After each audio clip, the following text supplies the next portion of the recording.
Hello, Edwina Murphy-Droomer is my name, and I want to warmly welcome you to this interview in the series where I am speaking to phenomenal feminine entrepreneurs, diving into their life-changing insights on how we take control of our future, our prosperity, and our freedom. Today, I am absolutely delighted to introduce you to Elizabeth de Moraes. I'm just learning to say your name. Did I get it right, darling? You sure did. Thank you so much. Elizabeth, I know that you have spent decades as an entrepreneur in different fields, but I'd love to hear if you would start with just sharing for those in our audience that haven't had the pleasure of meeting you yet. Where did you start and how did you end up doing the work that you do now? Oh, most definitely. It's a long story. Good. I love It's a long, but story. I mean, in terms of time, I don't Yeah. need to spend a long time Yeah. explaining it. But yes, I'm actually a former professional dancer and choreographer. And I spent years in Europe performing all throughout there, choreographing, teaching, did my graduate work there as well. And then came over back to the States, continued my graduate work. And during that time, really started coaching professional performers on how to be more effective performers on stage and on camera. So how to connect with that audience, what really happens in those moments when we're in that complete zone, of where everything is available to us, where we can let go of judgment and we can trust ourselves in those moments while understanding when some other people are observing or watching, and how we then can create a beautiful journey that we can then take them on. Mm. And fast forward furious decades, I, I transferred that and many things in between, and Mm. two children, two beautiful girls. I've transitioned that knowledge and that expertise into helping entrepreneurs and business people, celebrities, and all different types of people with how they then can become magnetic and strong performers on camera and on stage as themselves, not as characters as we do Yeah. in the arts, but as themselves, so they can be very effective in transferring their message to the masses. And so in that, it's not just about, okay, how do I dress myself? How do I put myself together? It really starts with an inner knowing, an inner presence, an intuition of then how do you bring that out so that you can then magnetize your audience. Yeah. And so that's where I am now. Wow. I think if we can look at, I just think it's fascinating for, we have some people in our audience are just considering the entrepreneurial journeys, they've got ideas, others are further along the track. But for those that are sort of on that cusp, do you remember the thought process or the woman that you decided to be when you were transitioning more into the virtual online space? What was that transition like, or what was going on Yeah, in my life? what was the where were you when you decided to, why did you make that decision? Was there something that particularly pulled you into this Mm. direction? I knew that I wanted to make an impact in the world. And I Mm. knew that I wanted to do it in a way that was very visible to help Yeah. others be visible as well. For myself, even though as I was a performer and still to a certain extent am a performer, there's still an inside voice that says, who do you think you are? Putting yourself out there like that in everyday life and in business. Mhm. On stage, on camera, where is it? Where's the stage? Let me get to it. But in business, there's always been this fear of, what if I'm too much, or who do I think I am? What if other people are going to judge? Yeah. And knowing that for myself, I knew how much how much that kept me from really stepping out and being as bold as I'd like to be. So Yeah. I knew that others had to be going through the same thing. And in the work that I've done, I've been able to transition how I dance into, in the ways I can, how I perform, I can bring that into my everyday life, and how freeing that has been, and how much of an impact that's made in my life, that I knew that I needed to teach this to other people, so that they can put themselves out there in a powerful and confident way as well.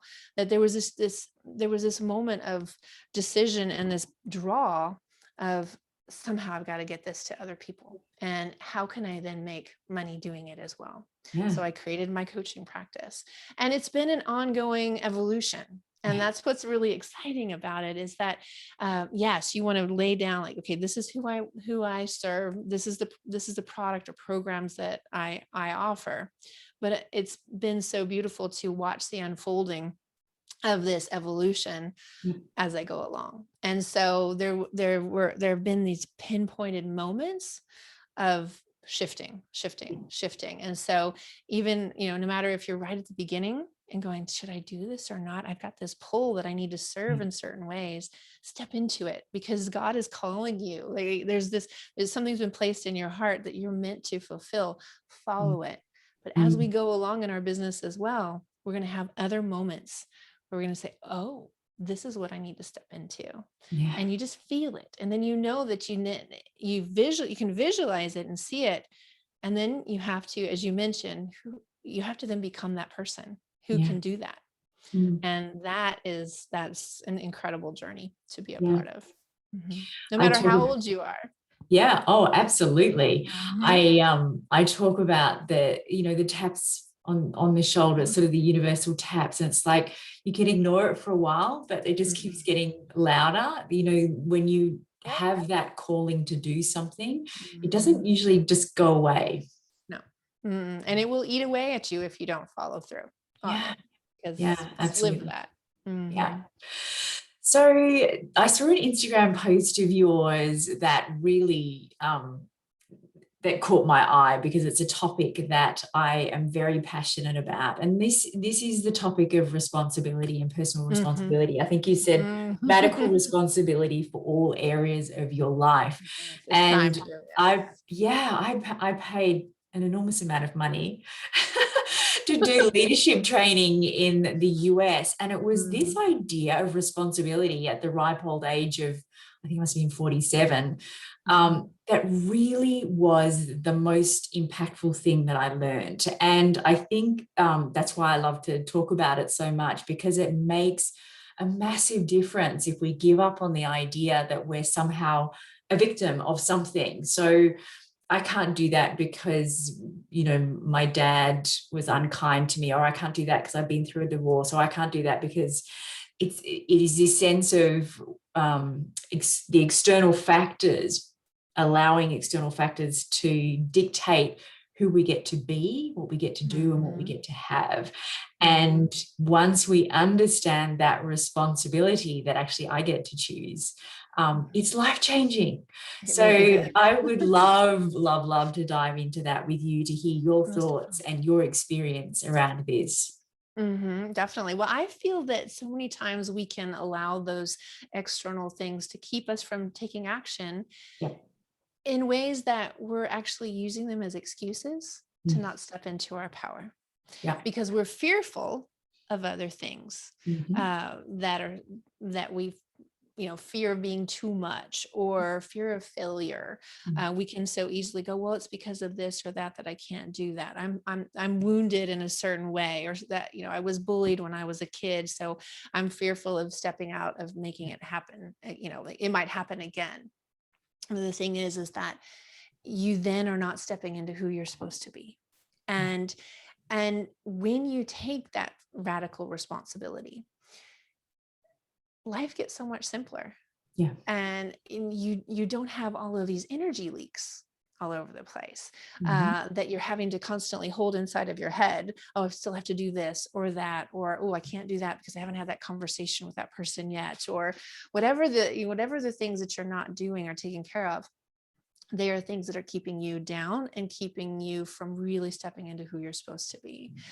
But it's scary sometimes to step into those things. And, fear can either, the word fear can either be fear of, or what is it? Fear, false evidence appearing real, or face everything and rise.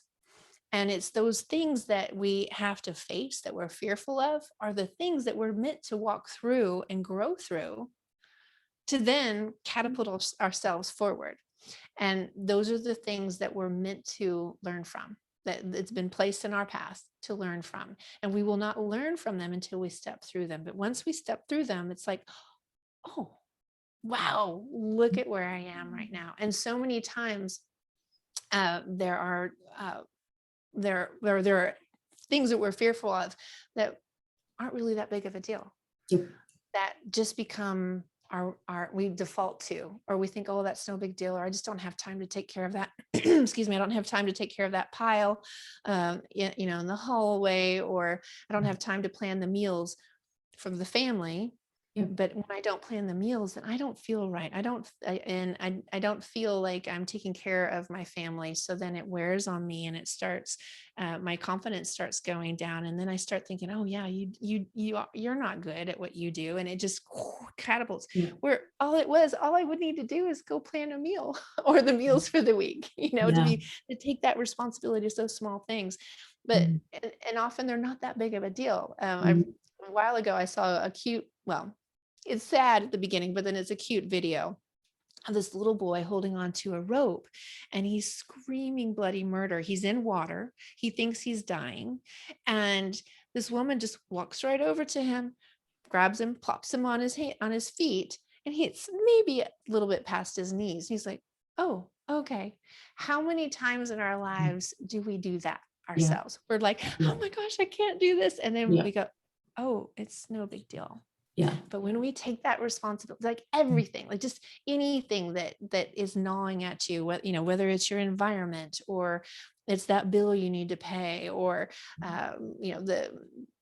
you keep doing things that someone else should do, like like in your business, like doing the website and all. Get responsible, get somebody to do that, so that you then can let all of that go, and you then can step into developing who you're meant to be. And so that I love talking about this. I did this a lot in my dance career. I talk a lot about being both becoming and being simultaneously. When we can be in that place and really allow ourselves to grow and to create, that's when magic happens. Yeah. Yeah, absolutely. I've seen that video of the little boy, and it's really powerful. Yeah, it's gorgeous. It is gorgeous. So I actually just wrote down that FEAR acronym. I hadn't heard the flip side of it. Face everything and rise. That's really nice. Awesome. That's really good. I'm going to make a note of that for other people to use as well. Yeah, I do not take credit for it. So definitely. Yeah, it's I find these little acronyms actually really powerful when you just have them to pull out of your hat. It's really great. So you had, in your journey from performer, and then you teach people video confidence, you've had another piece of your entrepreneurial journey that came via a divine download. Would you share that story with us? Definitely. This was about 3.5 years ago. I was in California. I think that's where you did your leadership. Yeah. As well. And I was in California during a mastermind retreat with a group of ladies, a lot of other coaches as well. And the coach asked, have you ever thought about creating a product? And here I'm from performer, professor, creator, now coach. And I played around with maybe creating something, but never something just like landed on my heart and said, create this. Yeah. And so I was like, well, okay, let's see. So get into meditation or prayer and just ask, what are you going to create? So I went into prayer and I said, okay, what are we going to create? Who's it for? And what is the problem that we're solving? And within 2 minutes, I had this idea of a video kit. And at that point, I had started, helping entrepreneurs with their on-camera presence and create video creations. And I thought, wow, okay, wait a second. I've been helping my clients, or sending my clients to get the right lighting, to sending them to Amazon and the like, to get the right lighting, or the stability in terms of tripods and microphones and all this. And I was wasting my time and theirs. And then when they went and bought them, I wouldn't know what kind of quality they might be getting. Yeah. So when this idea hit me, I thought, oh my gosh, this is so simple, yet so profound. Why hasn't anyone else thought of this? To create an all-in-one kit that takes the guesswork out of creating your videos. And so the Video Glam Cam kit at that point came to be. And it's actually, this is the box that it came in. I wanted it to be a luxurious experience when you open it up. So there was a box with a dust bag in it that turned into a backpack that held everything. It's a light and microphone, and had other little things in there as well. A blinged out mirror for your phone, so to check your teeth and all before you go on video, right? Yeah. And it is now morphed into a whole line of products in the last 3 years that have really stretched me as a woman, as an entrepreneur, and has really helped me expand my brand exponentially. And so we now have what's called the Icon on the Go, which is a folding ring light. This one has the tripod. It's on a little tripod, but it comes with a suction cup, so it can be put on a mirror or window, in your car, behind your monitor. So you have a light like that. And then we also have our studio light that is an 18-inch ring light, microphones and remote controls. And now we're about to launch a new one called the Infinity, which I can't share any more than that right now. But it's a light kit that I've not seen at all in the market. So I always tell people, even if you come up with an idea and it doesn't seem, it's something that you've never done before, you've been given that idea to pull out into the world, and you will figure it out along the way. I didn't know how to pull any of this together. I didn't know how to create a product or a line of products, but from idea to then prototyping and focus groups, figuring out, this was in right at the cusp of 2017 and 18. And I didn't know how to do any type of e-commerce. Yes, with my coaching, people would pay for my packages online, but e-commerce with products, I never figured out. And how do you do shipping? How do you pull how do you source your materials and all to shipping to clients within 6 weeks? I knew that, like, this is my idea. I'm going to make this happen. Otherwise, someone else is going to get it, and I've got to make it happen. And fast forward, by the time of shipping, fast forward 7.5 months, I was then presenting it at the Emmy Awards backstage as a gift, as a part of their gifting suite. And it's morphed into so many other things, speaking engagements. I literally just a couple of weeks ago, we're partnering up with Les Brown. So I was flown out to his home to film various videos. I mean, it expands so much. So I always tell people, if you get that idea, do it, follow it, because for 3 specific reasons. 1, it's meant to come out into the world. 2, who you get to become in the process, because you've got to grow with that.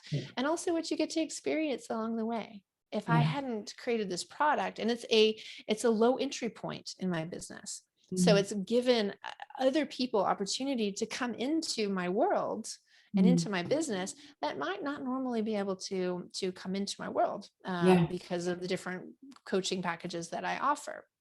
And it's then allowed me then to go to different events, and it expands from there so much. And so definitely, if you have an idea, even if you don't know how to do it, follow through. And I mean, how about you, Edwina? Have you had ideas come to you in the middle of the night and your brain goes, oh, I'm going to be able to do it this way and that way and that way. And you wake up and you go, how the heck am I going to ever make that happen? It is a given on the entrepreneurial journey that you get an idea, you know what you want to create. It's the vision, it's the end point. You go, yeah, I'm doing that. And then you work out how to do it. But it's not all mapped out in order to get to that point. It's just like, okay, so I'll do this bit first. And, the book that's going with this interview series, it's my first. I was like, I want a book, because I've got, Oprah's books and different books that I pick up that are a compilation of other people's, all the interviews that she's done with other people.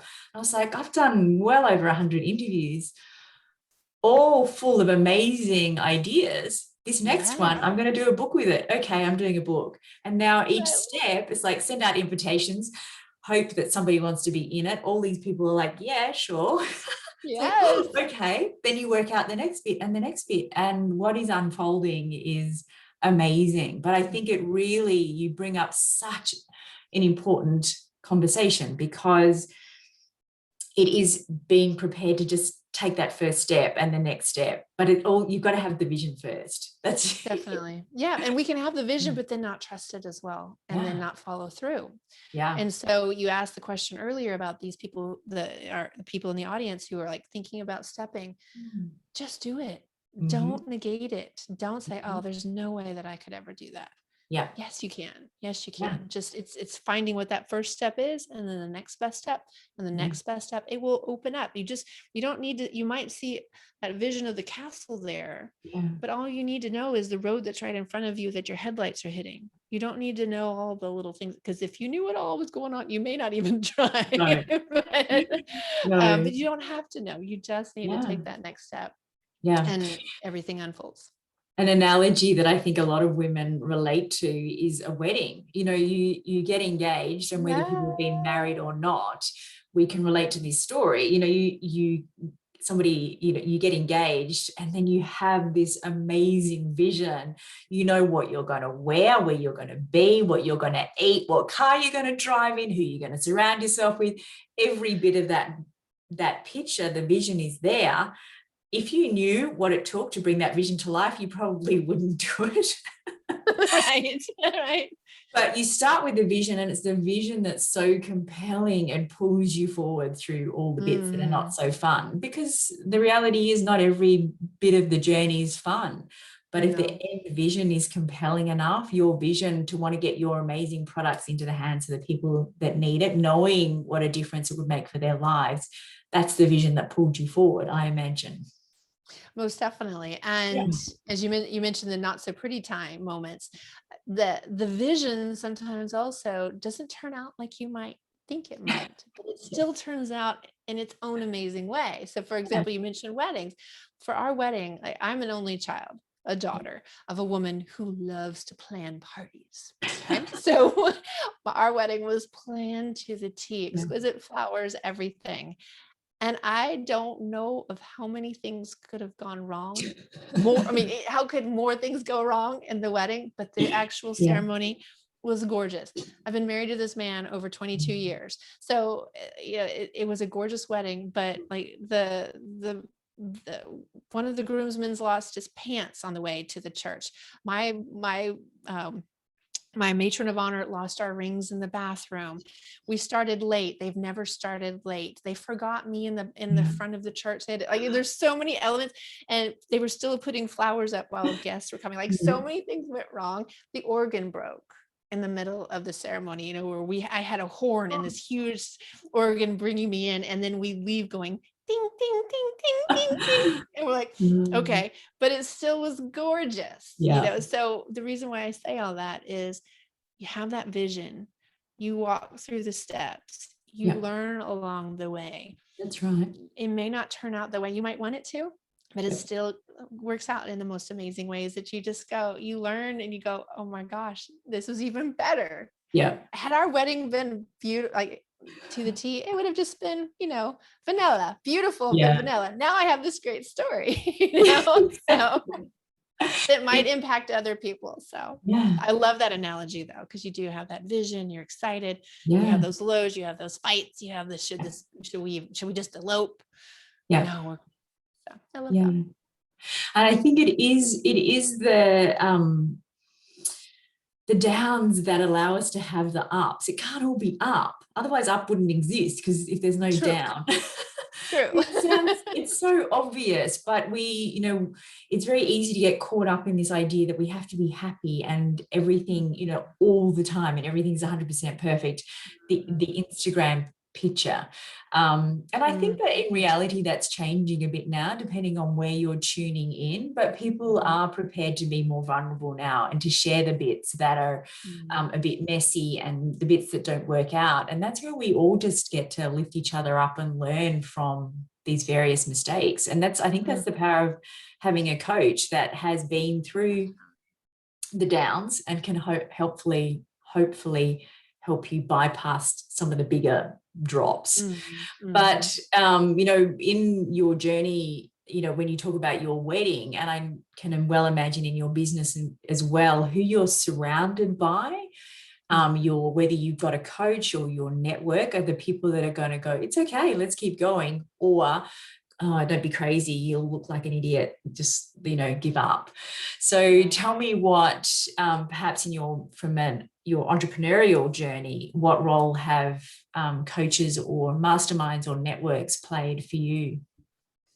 Oh, they've been huge.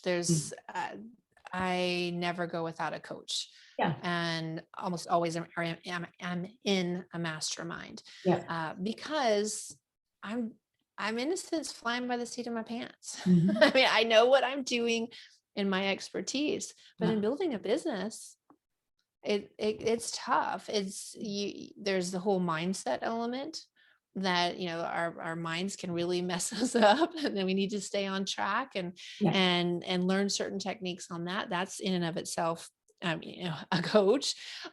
Just the business acumen of like, when I first started, I didn't know about websites, I didn't know about webinars or anything, Facebook ads, anything like that. So you need people along the way that help you with that.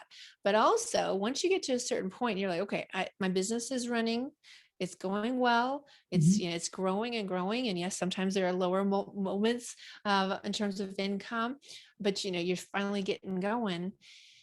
You still need the coaches or the masterminds that are like the coaches who are further along, or that need to help you fill in where you're lacking, but also that mastermind, that group of people that push you, that challenge you, who say, you know what, you said you wanted to do this. I'm not going to let you out off the hook. Or the people who are doing great things that inspire you, that you're like, whoa, I gotta raise the vibration here myself so I can be on an even keel with them. It just keeps you pushing and keeps you motivated. And when you are down and out, there's that group of people or that coach that lifts you up to say, it's okay. This is part of the process. It's a beautiful part of the process. You're learning through it.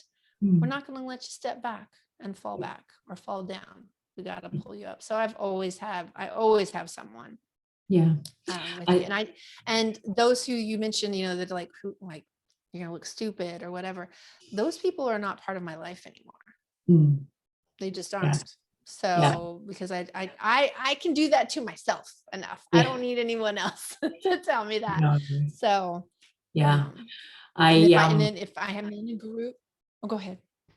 No, that's okay. I was going to say, in the book, I ask everybody who is the voices that you tune into, because I think it's so important to realize the power of the conversations that we're tuning into. Who are the voices that you're actually listening to? And because I know that that's been absolutely life-changing for me, to surround myself with people that are just planting those seeds of possibility all the time. Makes a world of difference. Definitely. Yeah. It does, because it's so easy for us to pull ourselves down just innately. I mean, our subconscious is there to protect us, to want us to keep the status quo. Yeah. It gets fearful of, if we're trying something new, like, wait, you've never done that before, so how do you feel like you can do that now? Yeah. And so that's when our thoughts start going. So we don't need other people to do the same. So we need other people who will, like you say, plant the seeds of possibility, and to help us see what's possible. Well, seeds of possibility, but to see what's possible, but also like to stay, I can actually stay in that mindset of joy. I don't have to go into fault with, being frustrated or down and out. Yeah. Yeah, absolutely. And I think having for showing up on video and showing up on camera, I mean, it's such a big piece of what we're all doing now. I mean, you really can't have an online business. I wouldn't say can't, people do, but the vast majority of people need to be on either, having photos taken and sharing that, or be on video. So I love the idea of magnetism and how we be more magnetic. So we are getting close to the end of this, but I couldn't not ask you that question, especially with Wonder Woman's boots in the background.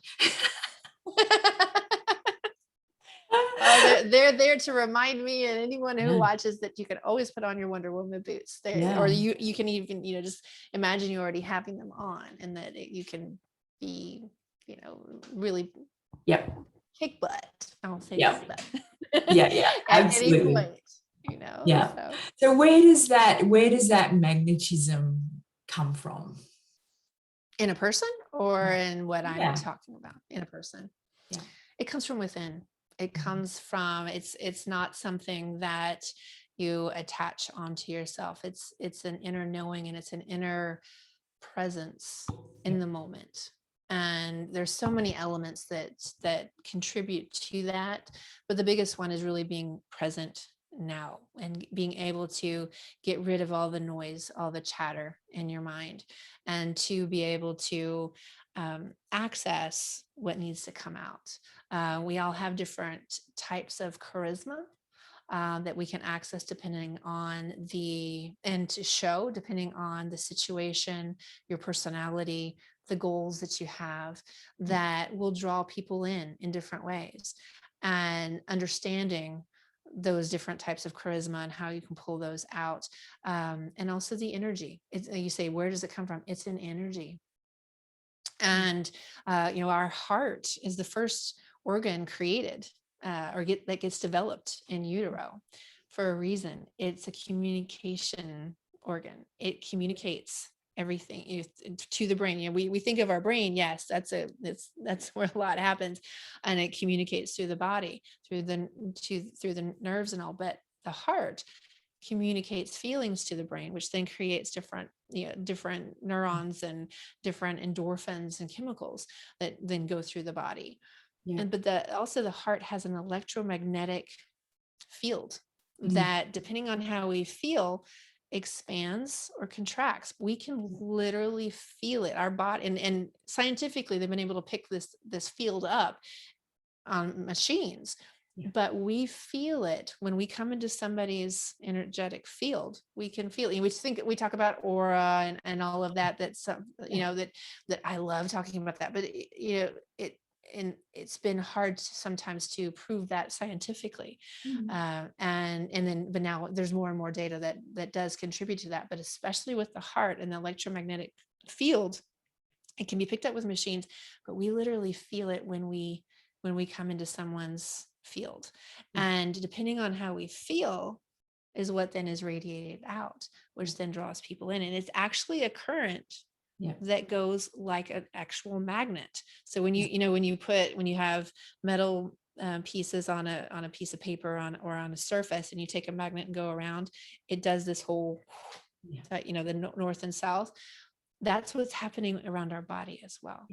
And so if we understand that, and how we can communicate our feelings and the love and all that's inside of us, when we're aware of that, that's deeply magnetizing. And so it's not just about, hey, look at me. It's this feeling from within that's very present and full of love that draws people in. You literally can measure it 15 feet out from you, depending on how you pull it out. And I love talking about this type. I love being able to, to teach people how to walk into a room where you communicate and everyone notices without you saying a word and without you going, it's just your presence that makes people go, wait, what is that? Who is that? And it absolutely happens. It happens virtually as well. Yes. It comes through the camera. It comes through your emails. I always tell my audience, or my clients and my audience, when I'm speaking and teaching on this, is that you really need to make sure your energy is right before you go on camera, or when you write that email, or when you get in front of the camera for a photo shoot, because it will translate. It will definitely translate. I think it's part of the feminine leadership conversation. I talk to my clients about being a source of something. People know me of being a source of calm. That's one of my inner strengths, is I tend to ground people around me. I am the ultimate mother. I'm the source of calm and energy in my energy. But we can be deliberate in being a source of hope, being a source of possibility, being a source of love. And I talk about this a lot at the moment with everything that's going on across the globe. We can, the people that are tuned into the news and tuned into the fear. And when you are close to them, it's that feeling is transmitted. Whereas when you're around somebody that is talking about everything that's possible in this world opening up and, the good side of stuff, then you get drawn into that as well. So we get to be really conscious of what we're being a source for. Most definitely. And what we're consuming ourselves. Most Absolutely. definitely. Yeah. Absolutely.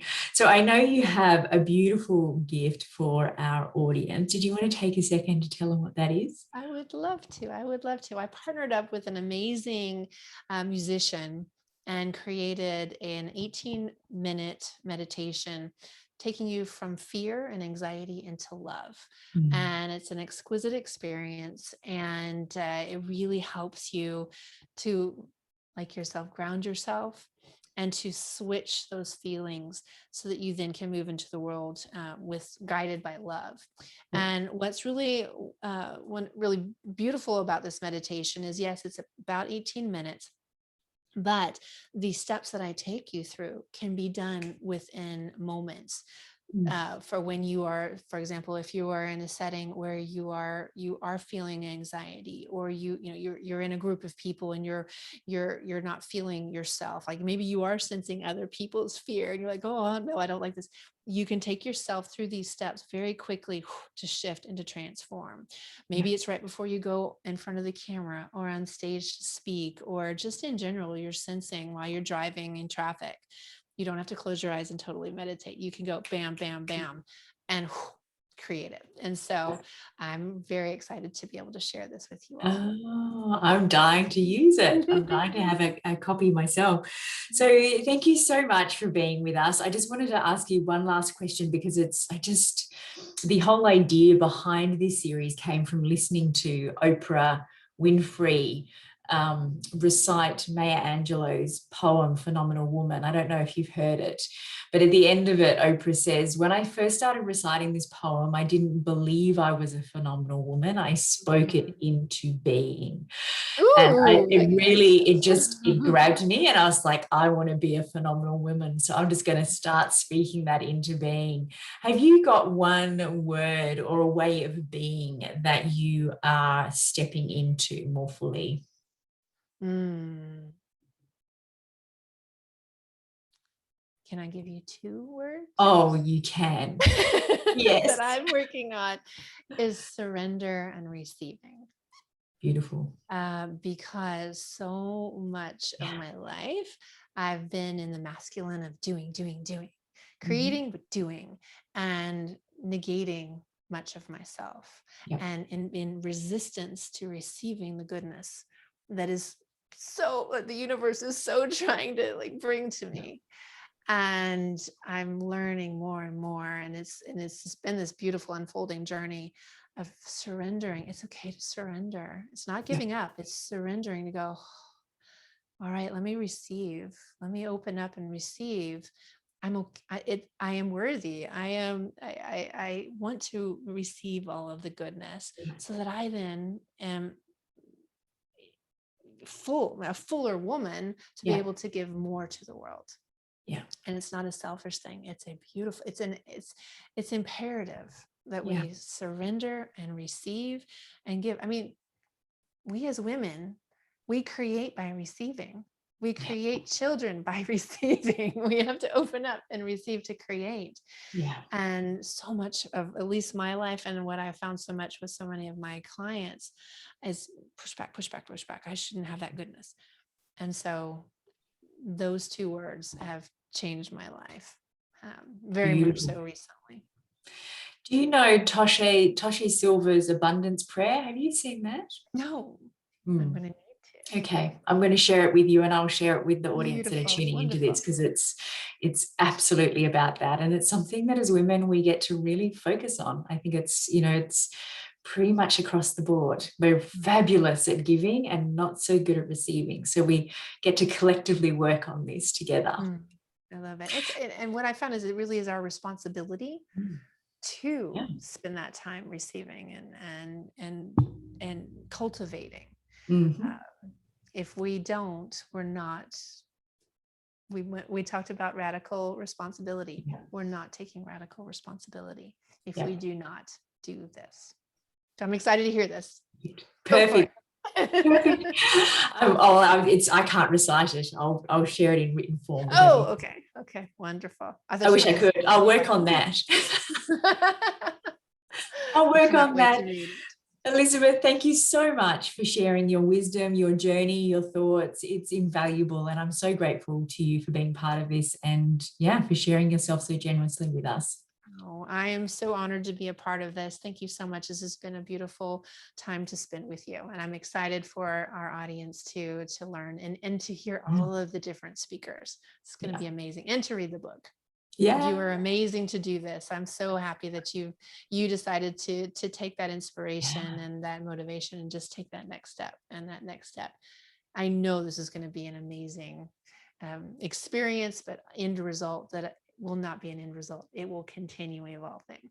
So thank you. Thanks so much. You're welcome.